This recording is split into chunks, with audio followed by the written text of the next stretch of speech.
Ines is the CEO and founder of Finetuning Marketing. She has an extensive background in various fields of marketing. Ines, as I've got to know that very quickly, is passionate about entrepreneurs and is involved in various initiatives for entrepreneurial growth around the world. The motto is simply, meet new people, try new things, and never stop learning. So I know that your CV goes far beyond that, Ines, and I know that our guys out there, Lydia, good to see you, Sipa, good to see you, Kenneth, Paulus, wow, we're flowing in here this morning. So please, if you want to track and follow and engage with Ines, please do that. She can certainly go beyond this morning's engagement. But what we normally do for the guys, share with us how many of you have attended a few of our webinars over the past year, and share that experience with us if you don't mind. And also as we go along in time, what more we can do for you. Our webinars at the NSBC, and what we're very, very grateful for is to Vodacom Business for allowing me personally to host the series coming up, and also to be the keynote sponsor, or the key sponsor behind Fast Forward series. And I was very grateful to be involved in it last year. So to Vodacom Business, thank you for helping us to make a massive difference to SMEs and these mercurial people who run these businesses around South Africa, and I'm sure around the continent, who are with us this morning. And it's without organizations like you guys that we can do what we do, and without you, we can't do what we do. And whatever we do at the NSBC is based on inspiration and education and making a difference. And nothing that we do in our education is around promotional aspect at all. It's around helping others. And so, guys, I hope that you enjoy this morning. I hope that you will enjoy the insights, and that you will use these insights in your businesses so that you can grow your business quickly and cost effectively. So, Ines, I have to welcome you. Sorry, I can keep going for quite a long time. As you know, I can talk quite a bit. But welcome this morning, and thank you for your time. We're very grateful. And I know I was talking to Ines offline earlier. Digital marketing and online marketing, wow, it's another world. It's massively confusing. And what's amazing about it, though, it's extremely cost effective if you want it to be that way. You can achieve a massive amount of traction on almost a zero budget or a shoestring budget. And that's what we're here to do. So if you have any challenges, and if you want these challenges addressed, or if you want some insight into that, let's help you kind of get to that zero channel to get that focus into what you're doing. But I wrote an article last night for Small Business Site, which came out this morning, and I said it also applies to online marketing and digital marketing. Fail fast, learn faster, move on fastest. So it doesn't matter, as long as you take action and you apply these principles. If it doesn't work for you, learn from it and move on. So I think I've done enough, Ines. I'm going to move on to a couple of key questions coming from our floor and coming from attendees. And I know that there's many more than this, but if you can give me the insight, Ines, from your side, what is meant by online marketing? So online, a big question. It's a big question with a lot of answers. And I also want to say to everyone that is here today, before we start, I will try to keep my advice and my tips as open as possible, because there could be specific things for your business. So take all of that we say as reflection, or reflect on it, learn from it, absorb it, and make your own choices around what, depending on your product. But online marketing, it's like you said, Mike. It's a broad word. It entails a lot. It's more or less everything that goes on online. So it can be having an online storefront, website. You need somewhere where people can actually buy what you do. That in itself does not attract anyone to come there, because no one will find you. It's like if you're in the back street in a town, no one will find you. So you need to do something to show your online presence, and that's where your online marketing comes in. It could be advertising, it can be sharing good content that people search for, like what is the best trick in online marketing. People will search for it. There will be many answers. A lot of them won't be that great. Share valuable content communicate with people online. It can be social media, it can be advertising, as I mentioned, it can be what we call organic content, which just means that it's content that you put on the internet and people find it because they look for it. And email marketing can be many types of marketing, and they actually work best when you look at all of them as a whole and not necessarily specialize only on the one part. Well, I know we're going to go a little bit into the different types of online marketing as well, but basically everything your business is doing on the internet is online marketing. Back to you, Mike. Yeah, thank you for that. I know you're 100% right. We're going to zero in on that in a short time, because I think that's going to kind of have a great takeaway for our attendees this morning. But why is online presence so important? There's a couple of reasons. First of all, if you're not doing it, your competitor might be doing it. So your competitor might actually take clients from you. We've learned through this period of Corona as well that even more offline businesses need to go online. They need to create an online presence. People search for information online, and if you're not there to give the answers or show that you can offer services that people are looking for, you're going to be forgotten. Then you're still going to have that shop in the back street that no one ever finds. You can have an amazing product, amazing service, but no one will actually find you. So it's, even if you have an offline shop or a physical shop, you still need to be a lot online so people can find you. Back to you, Mark. Okay. Yeah, 100%. I think that this goes hand in hand. I'm looking at the questions coming through. We've got that, why is online presence so important? But another question is coming through, probably close, almost touching on that question. Why does your business need to market online? Yeah, so it's a little bit to that. First, so your competitor might be doing it, and they will do it if you don't do it first. And even luckily, there's room for more than one supplier, but you should be out there. It's also a very cost-efficient way of marketing. You can really target who you want to reach. So if I put a massive big billboard on the side of the road, everyone that sits in traffic in the morning might see it, or they might not, because they might be zoning out, looking at the lights in front of you. It's going to cost you a fortune to get up, and you cannot really do a relevant offer that is valid for the rest of the week to get people to take action. So it's quite a heavy cost way of marketing. If you do online marketing, you could reach that person on Facebook while they have their coffee, their 5-minute coffee, and you can target that person because that person is the correct person for your product. And your message, what you write there, can be easily adjusted. It can be really targeted. So it's quite cost efficient as well. And it's easy to see what's working. You can measure it much better. You don't know how many people drive and see a sign on the side of the road. Probably some stats on how many people look between this and this time, but you don't know if you're reaching the right people at all. So you can measure much better when you do online marketing as well. And that is how, back to your point about learn faster, or fastest, no, correct. It's really important to get these metrics so you can improve on what you're doing. Figure out what's working, what message is working.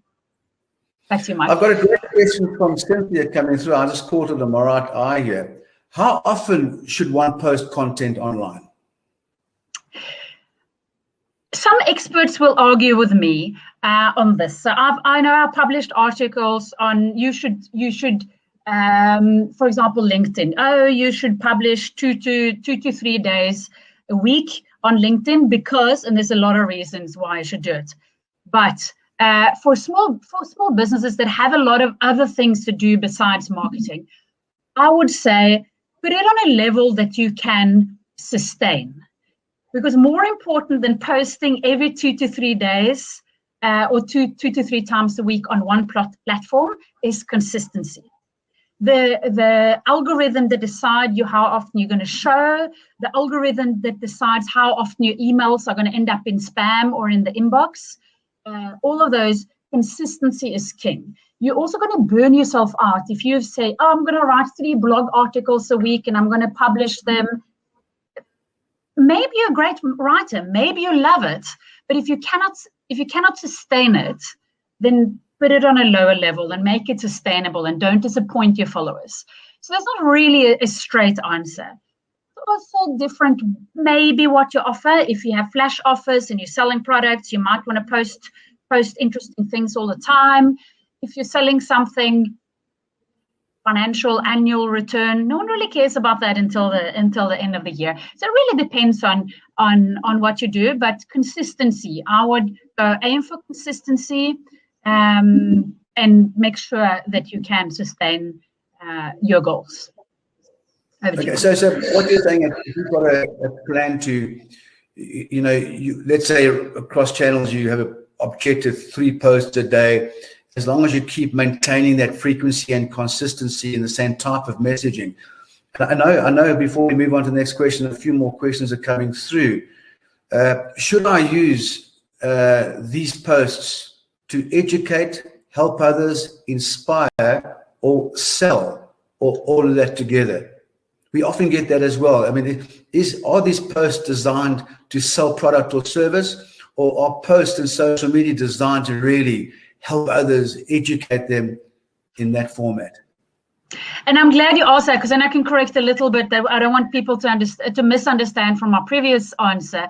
Is if you do have flash sales, don't actually put them out there all the time. You should educate your clients. You should talk to their needs. You should not trying to push your product. Most small business owners are very good at their product and their business and what they sell. Don't go down a rabbit hole on your technical delivery on something that people are not interested in. Talk to someone's problem or challenge. Let's call it a challenge, because most people have challenges and not problems. Talk to someone's challenge. Make them maybe aware of a challenge if they're not aware of it.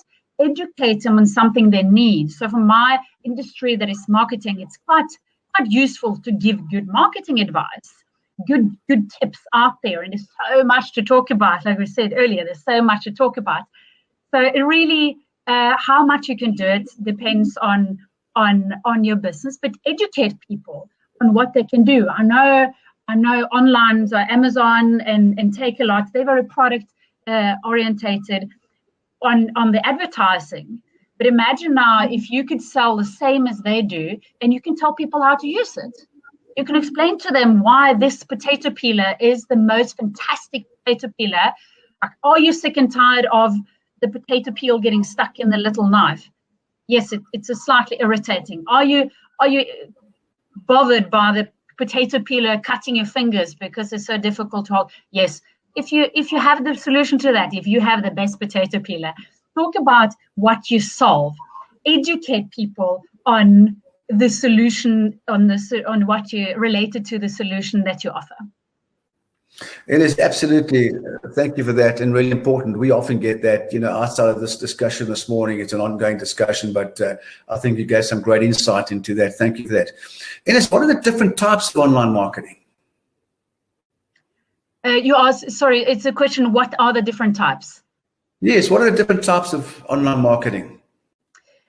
There's many. I know you were asking me earlier about TikTok as well. So social media is a big one. A lot of people are on social media. There are plenty types of social media. So if I go into that one first, you have, like I mentioned, TikTok, which has its space and time. You have another one that has its space and time as well, is Clubhouse. You can only have iPhone users, so make sure your target group is iPhone users if you're using Clubhouse. You have Facebook. Who's not on Facebook? I had someone doing B2B business, and they said, no, I'm targeting CEOs, and they don't use Facebook. I said, well, I'm a CEO. I use Facebook. I check it. They do it on a personal note, so it has its place as well. You have Instagram. Your target group might be on Instagram. It's a very visual platform. You have LinkedIn. I'm not going to go through all of them, but LinkedIn is quite different as well, because it's more B2B orientated. You get more visibility. There's more people there. No, there's less people there, so there's easier to get visibility and to play with the algorithms for business to business. But people is also people. It's not only businesses. The same as there's business people on Facebook, there's also people on LinkedIn. So remember that you're always talking to a person. So there's a lot of social media platforms out there. You might have a question about which one is right for you. And the answer will be very individual depending on your business. So you can go and Google that question later. But other platforms are Google. So Google is a big one. Google's a big one. You can advertise on Google, or you can come up in search by what I referred to earlier, organic content. So it's content that you put out there, and if it's relevant for the question that someone asks, it will rank high. And there's ways to get that to rank high. And you could also as another completely topic in its own. That is some online, and you have email marketing, very big one, very cheap one. It really doesn't cost a lot to do email marketing, but make sure you follow proper regulations, GDPR regulations. There's some regulations around how you're allowed to store your data. But that's it's also so email marketing, social media, Google, probably the biggest ones. Easier to sell your business if you have a website, so it can be quite useful. I have tried to market some people that don't. There's ways, but would encourage to have that as well. Thank you, Ines. I've got a great Zelda Jacobs. Thank you, Zelda. Zelda's saying we are achieving great results on TikTok. However, strategy is very important in TikTok. And great point there. Thank you, Zelda. And another one for you, Ines, is Kenneth is saying, if you're paying someone to run your social media or digital marketing, how would you know you're getting value for your money? That's a great question.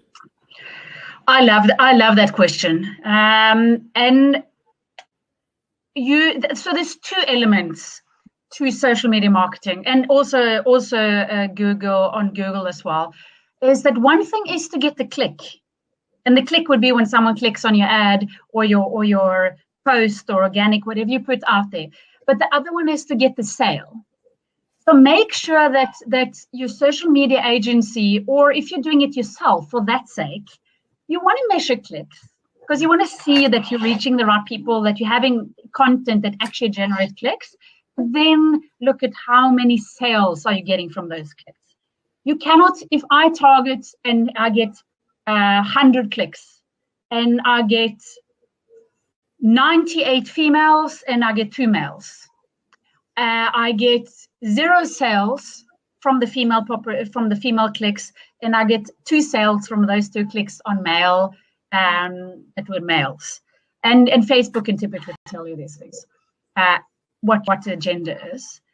Then your social media agency, if they only report on clicks, they will say, oh, go target females because there's so many females, while your actual sales are coming from the males.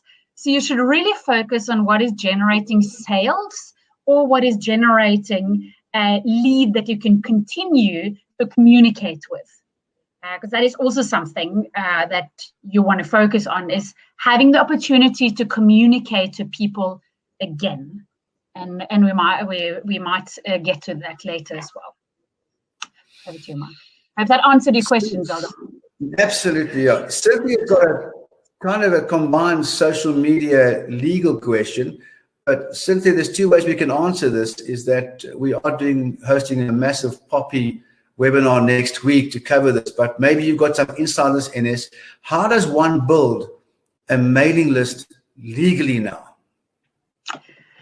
Good question. And there's different regulations around the world. I'll go to the general rule that we use and then down to the specifics. So general rule, or in my mantra when it comes to how should you market, don't spam people. Don't send stuff to people that they're not interested in. So how do you get people that are interested in your services? How do you build that list? You should, there's 2 types of marketing. You have inbound marketing and you have outbound marketing. Outbound marketing is when I'm putting something in front of your face and I'm forcing you to see this. I'm pushing it onto you.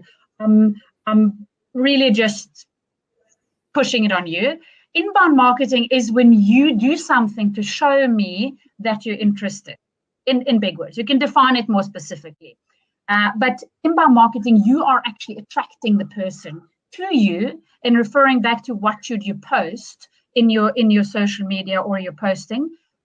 Post content that attracts people to you.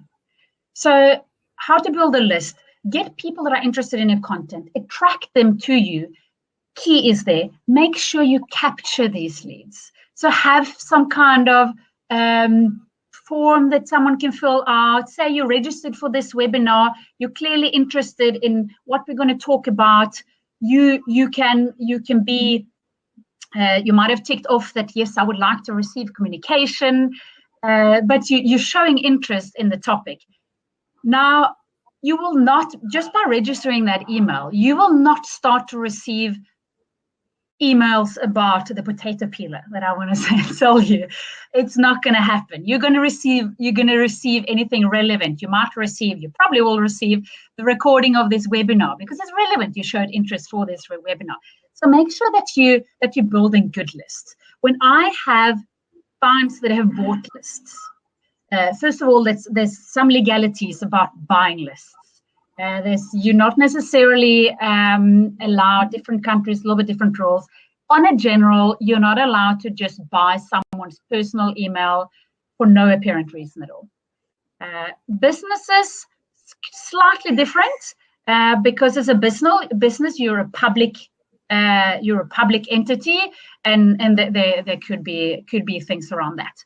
But generally, again, don't spam people. If I'm buying a list of all the CEOs in Cape Town, what is the common denominator? What am I going to tell them about? Unless I'm going to tell them how to be an amazing CEO, me talking about marketing to them is not relevant because it's probably not the CEO making the decision anyway. So make sure it's relevant. Capture people.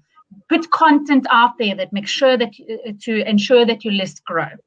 That is the one.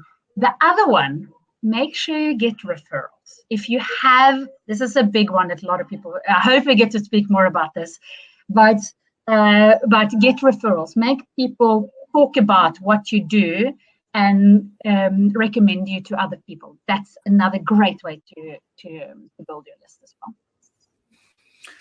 Thank you, Ines. Finetuning has got a good point here. He's talking about making your content appealing.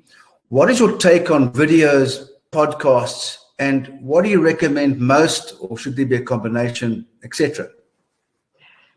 Yeah, a quick answer will be a combination. A combination can become expensive. This is where your budget really comes in. What is your budget? Various platforms can vary. Video is good. People like video because they can quickly absorb material without having to spend too much time. Be aware when you create videos on media or social media, for example, and as posts, that a lot of people don't have the sound on. So the best advice in the world, you can talk for ages about it, but then make sure that people know that they should turn the sound on. Have a little picture in the front. At first, it says a little word to says what you're talking about. Write it in the post what you're talking about. So it really depends where you're presenting it. People like this. This is a great format where we answer questions. We talk together. You can come with your questions along the way. But video is really working well. The algorithms, when I say algorithms, I mean Google on Facebook, Instagram, LinkedIn, decide what they think is relevant to put in your feed. So you compete with all the other content. They prefer videos. So if you have a video, they will prefer it to a picture with a text on. They also prefer content. This changes all the time. So this is not a fixed answer, but at the moment, longer post that gives a lot of content is popular, and video. That's popular for what's going to show, but what's popular for who absorbs it, it can make a difference. I have a friend of mine. He only watches YouTube videos for anything. When he Googles something, he only watches YouTube videos. I like to read more because I can't always have the sound on, and then I can't do YouTube videos. So, but video is doing well. If you're not comfortable on a video, I've had my moments, and I have it with my team as well. And someone gave me a great advice when it comes to starting with video, is no one's going to watch your first videos. Is it true? You put it out there, put it on the web, show it to your friends, or don't, if you're embarrassed, don't show it to your friends. But just get started. Back to what you said as well, Mike. Just get started. Videos are great, but do something, again, commitment. Do something you can maintain. Over to you, Mike. 100%, Ines. You're absolutely right. Take action, and I think don't worry about the consequences, because the consequences will allow you to learn and learn. I mean, for me, I'm a podcast person because I kind of don't particularly like to read, but I like to listen to podcasts when I run or when I exercise or when I'm traveling, etc. But I think that's it. I think that combination will allow you to appeal to all audiences. But the important thing is start somewhere. And as you move on, it's not going to be perfect when you start. The conditions will never be perfect. But as you start doing things, you can move towards perfection by learning and trial and error. So thank you for that. And I know just now we're going to move on to kind of fine-tuning strategy to make it less confusing for our team out there. But some key ways, maybe 5 ways to use the internet to grow your business. You've mentioned Instagram, you've mentioned LinkedIn, you've mentioned these kind of areas. What are the kind of the key platforms, and possibly highlighting, in your opinion, if there's such a saying, the most important areas to start with? So you're asking platform specific, and I'm gonna start off by talking about who is your buyer, because that should set a precedence. I had a client that wanted to work with me, and she really wanted to be on LinkedIn, but her budget was not going to give her results on LinkedIn. So I suggested some different strategies and the way she wanted to do it. And we ended up not working together because I didn't want to just take your money and spend it where I wasn't going to get results. So we actually didn't end up working together. It does not mean that I don't have clients that LinkedIn is perfect for. So it really boils down to, and this is where I think the business owner should start as well when they decide on their strategy. Who is your ideal buyer? First of all, why are you in business? That's the first question that you should answer. Why are you in business? Because then it will lead you down to what are you solving for your client? And then who is your client? I challenge people. This is a little trick that I try to challenge people when they're going to define their ideal buyer, because you want to know your ideal buyer. And I know there might be a question around that, but then we'll cover that now. Try to not use just CEO position. A CEO from one company can be very different from a CEO from a different company. Don't use just education. Don't just use these basic metrics. An example is yesterday we had a client that was going to target, and this is how we think when we do this targeting. We're going to target family people, most likely with kids, that had fairly good education, but was wasting money. So that is our target group. How do you define that? Yes, you can take the age, which is probably around there and there. And are they interested in kids just because you have kids? Won't say that. Have a good income, but wasting a bit of money. Probably these people have a dream about things. So the way we started thinking is, maybe these people dream about having a Ferrari. Maybe we should target people that's interested in a Ferrari. Doesn't mean that our buyer needs to have a Ferrari or ever buy a Ferrari, but they might be interested in Ferrari because they're achieving, or they can be interested in Dolce & Gabbana, something luxury that they might be interested in. So really try to open your mind. What are these people on a personal level wanting? But your messaging to these people should be related to your product. So here was how to save money to achieve the things you want in life. and then picture of a Ferrari. You don't need to mention that Ferrari because it's irrelevant really in the context. So you need to know who is your target group, define them well, as good as you can, challenge yourself on what do these people want on a personal level. Don't just look at Facebook in which metrics and interests they go. Try to go beyond that. And then you can find out which platform should it be. Like someone mentioning in the chat, TikTok. It can be a great platform if you're targeting people that actually are on TikTok. Just because you love TikTok doesn't mean your targeting group is there. You mentioned podcasts. It's great. I listen to so many podcasts when my babies were young, and I was in the pram. Was podcast deluxe. I was learning so many new things from podcasts. Now I don't have the same time anymore, so now I need to absorb things differently. So just really understand where your target group is. Facebook is a great, fairly cheap platform. It's changing a little bit. There's reasons for that. But know where your target group is. Understand where they absorb answers to their challenges. Hope that answered the question. If not, follow up in the chat. 100%. And I think the big thing is there, isn't it? Is that going in reverse. Who is your target market? And to understand what platforms cater for your target market, and then creating a strategy to be able to reach and convert and do business. So that's a great perspective. Coming down to strategy. Now we're kind of zeroing in on fine tuning. What do I do now? What would an online marketing strategy look like for an SME? It would, so you already defined your target market. You already defined now what is your messaging, and you put it out there. Most of the job, to be honest, is done. If you done your targeting and your messaging well, create something. If you need a visual element, like a podcast doesn't really need a big visual element. Create some maybe a visual element if needed. A text. Figure out which platform you need to be on, and also that on the platform, which platform you can test. You can test which platform works for you. So test Facebook is a fairly good one. See what works for you. Instagram, see if it works for you. LinkedIn can be quite expensive with ads, but you put out some content. See if people react to it. So figure out where you need to be, and measure what is working, and then you start fine-tuning it. So now you got started, like Mark said, so important to get started. Strategize. Don't just put out, I want to talk about this little bolt on this screw that I have because it's so interesting.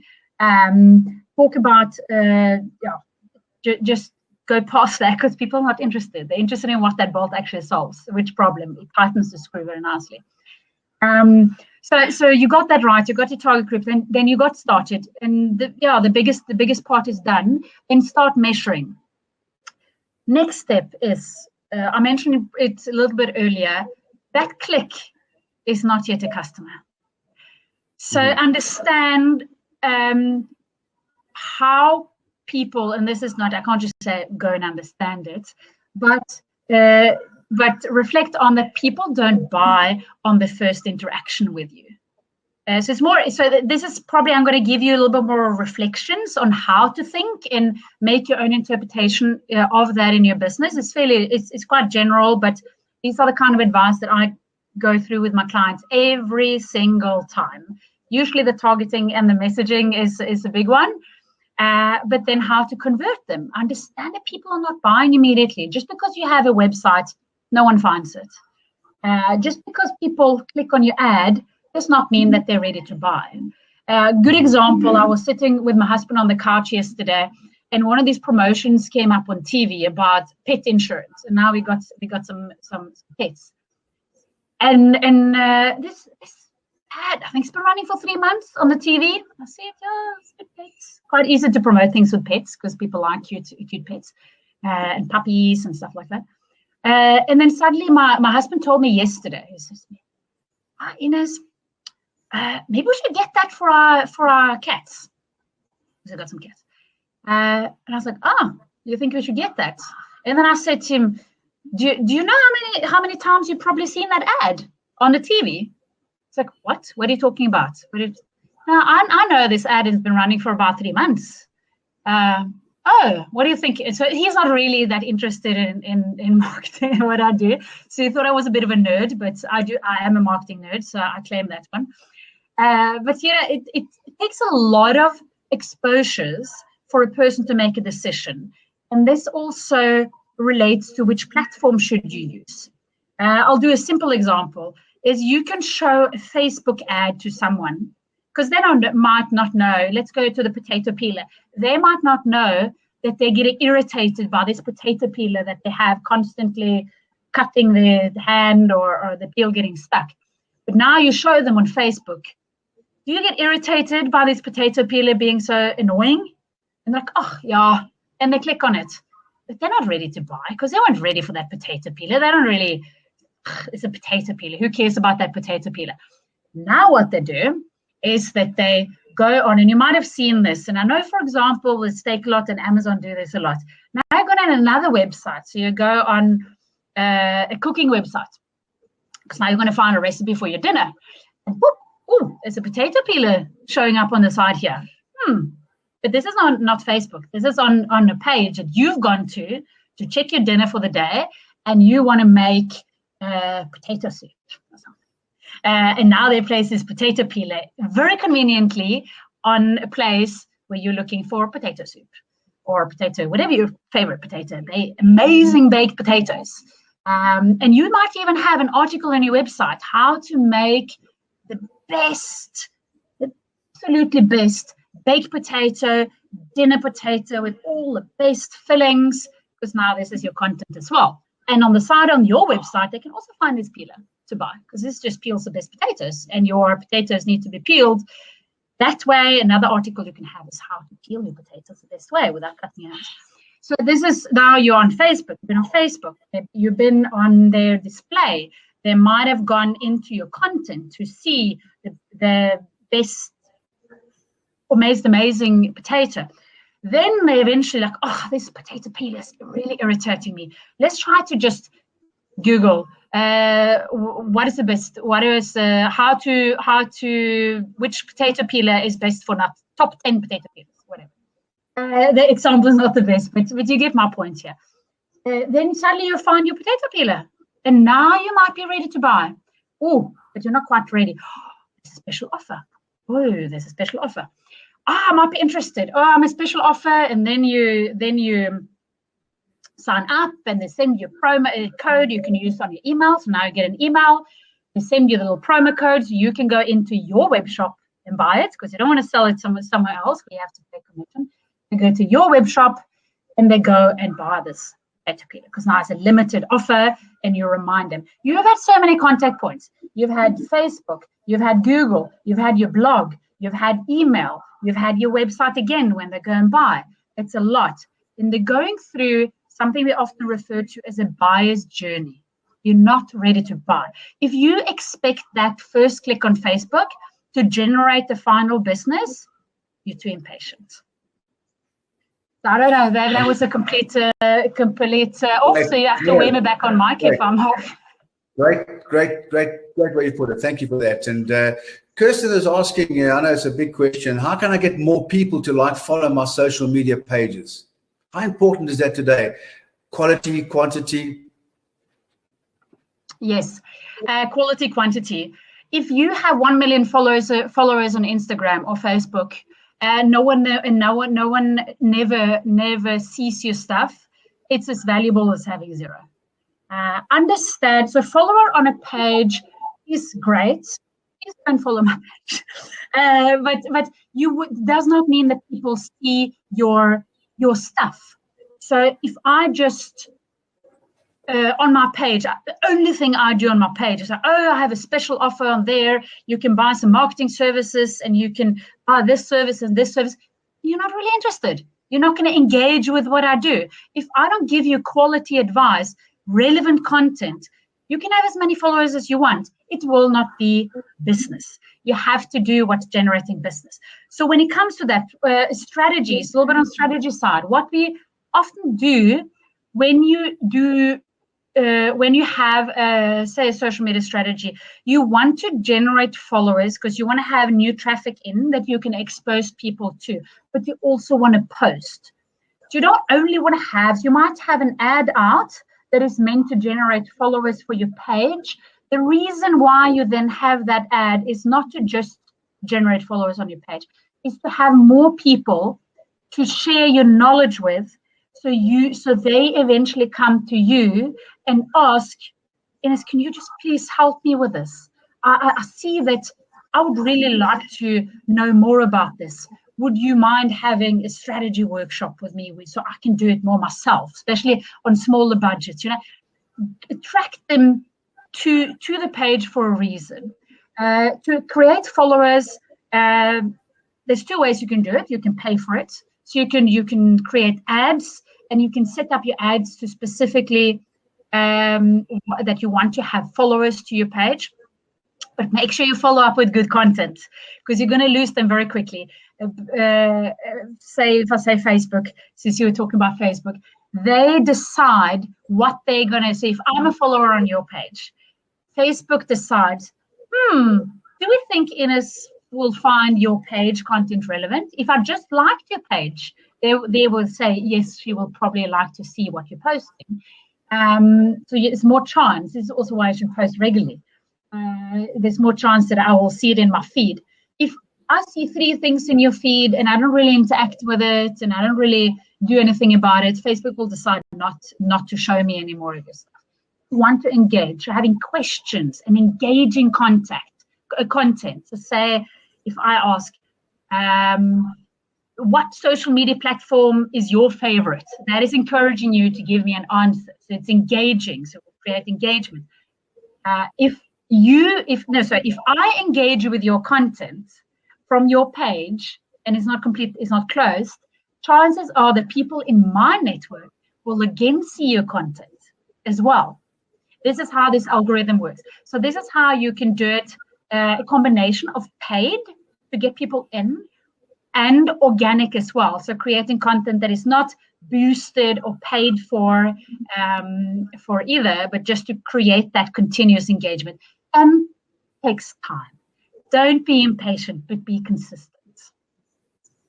I like that. Consistency is coming out strong. Yes, of course. Yeah. And that question, Ines, I know you've touched on in different formats, but do you have to be on all social media platforms?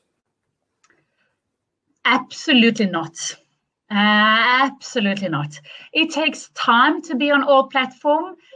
There's no point to be on platforms that are irrelevant.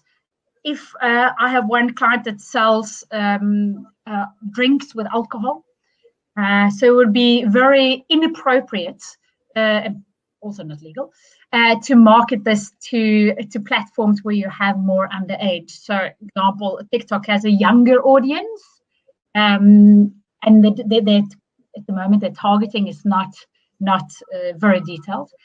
So there's no point of being on all of them. Be on the ones that are relevant to you. If you want to be on more platforms, there's 2 approaches to being on many platforms. You can post similar content, or you can post the same content on all the platforms. That is one way, and there's tools you can do this from central place, and you can just push it out to all different platforms. Or what I would prefer is to make content that is more adapted per platform. So on Instagram, for example, you can't have a link. So then you refer to the standard phrase on Instagram is find link in bio, and bio is where you write about the company. So writing that is not appropriate. Writing that on Facebook is completely irrelevant because there is no bio on Facebook. So adapt them a little bit. There's different sizes. Twitter can have a short, we haven't mentioned, Twitter can have a shorter length. You really don't have to be on all platforms. And remember that posting organically and consistency. If you're going to create 3 posts a day for every single platform out there, you cannot do it. So rather have it consistent. Set your goals so you can do it. Prioritize the platforms on that your clients will interact with. So if you're running ads on Facebook, be more active on Facebook. You might want to have some Google ads to support that, if you remember my whole story about people interacting. But you do not need to be on all networks, and prioritize the one where your clients are. Great, Ines. It's important insight there. Thank you. Just before we come to the final question, just a message to all our attendees. You will all receive the replay of this morning's interactive Q&A, of course. The replays will go on, and importantly, if you want to engage with Ines, contact the NSBC. You can get on LinkedIn, on Facebook, and her full name is Ines Rosef-Ingram. Is that right, Ines? Great. So, but please contact the NSBC. We will give you her details. Get her on LinkedIn, on Facebook. She's everywhere, and of course, she's the guru on, of course, social media and internet marketing. But of course, here comes the big one. It's not such a big one, but it's an important one, Ines. What are the biggest mistakes entrepreneurs are making in online marketing? This mistake I see all the time, it's not, first of all, they start a little late. So it's not a priority. A lot of people start, let's create a logo. Let's create a website. And they do and these are things that, especially the website, it can cost you money, unless you do it yourself, because there's also ways to do it yourself, and you can do it quite well. And they start there, and then they have the website, and they're super excited, launch day, and then you look around, oh, where's my clients? They're not there, so they don't start early enough. When you have even your logo, if I'm talking to, I'm going to completely generalize. If I have a product that I want to target females, I might want a logo that is have more feminine colors. If I have an accounting company, I have this accounting company specializing for dance studios, I might want to have a little ballerina in my logo. Think about think about what problems you're going to solve for your clients early, and even before you create your website content, because your logo might want to reflect it in colors and shape and whatever it is. Your website, your content on your website, you want to define what problems are you solving, not just tell everyone about you. Honestly, they don't really care about you. You don't really care about me. You care about what I can do for you. So it's really irrelevant. And a lot of people, when they create their website, they start to tell their big stories about themselves, and we help you sell online. Well, that's maybe a statement, but better one would be, do you want to sell online, or you struggle to reach your results by selling online? Do you want to create results with your marketing? Things like that. So think about what you're solving already when you create your website. And now you've done all the groundwork, because you already thought about who you want to target. You thought about your messaging. And now your ads, you might not even need to create more content, because you got it on your website. You got imagery that is supporting everything. And what you ended, so now you're ready for your ads, and you might even do, I like pre-launch. Launching soon, coming in a week. Tomorrow we're launching. Make people excited, even if they're not excited. It's potato peeler. Oh, you can get it on Friday, because we never launch on a Friday. But on ready for the weekend on Thursday, you can get this potato. Oh, if you're early bird, you might even put in your order early, and we'll send you an extra keyring, like freebies. It's a pre-launch, build up to the launch, but don't expect everyone to run down your doors in the first day, but pretend that everyone is running down your doors. Find this picture of someone outside. There's a special knocking on the doors. So you got your campaigns. You're actually ready to launch your campaign. Either before you even open the doors, you might have wanted to build your email list. You might have wanted to build your social media followers. Launch, run the campaign, and now, because now your logos is specialized for the target group, your messaging is, your ads are ready, you are actually set up to start converting clients, not just getting the clicks from the get-go, because your ads, when people go from your ads to your web page, it's the same messaging, it's the same imagery.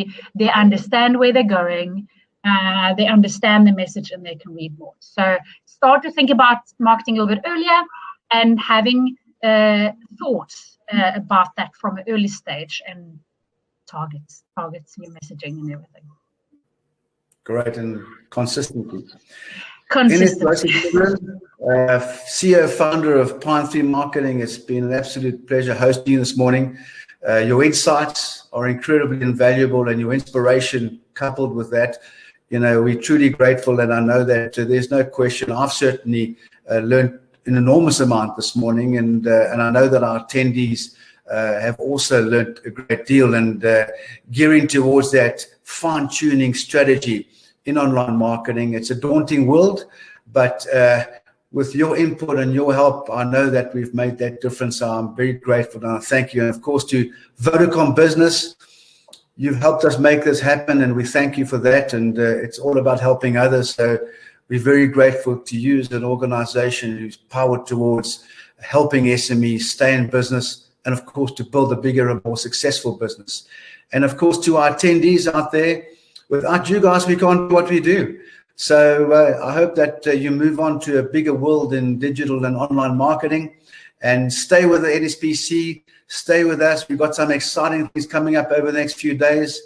And I know, Ines, we'll be chatting soon again. And it's been wonderful. And thank you very much. And all the very best to you and to our attendees out there. Thank you very much. Thank you.